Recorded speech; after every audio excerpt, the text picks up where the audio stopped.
ಚಹಾ ಅಥವಾ ಟೀ ನಮ್ಮ ಮೂಳೆಗೆ ಒಳ್ಳೆಯದಾ?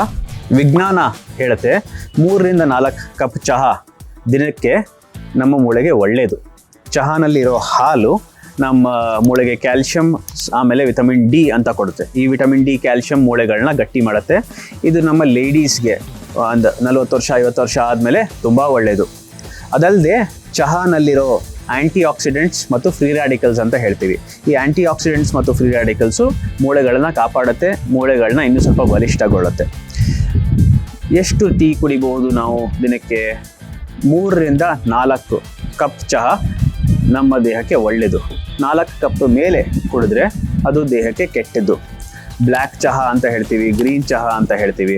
ಅದು ಜಾಸ್ತಿ ಕುಡಿದಷ್ಟು ಕೂಡ ಸಮಸ್ಯೆ, ಸ್ಟ್ರೆಸ್ ಆಗುತ್ತೆ, ನಿದ್ದೆ ಬರೋದಿಲ್ಲ, ಆ ಥರ ಎಲ್ಲ ಆಗಬಹುದು.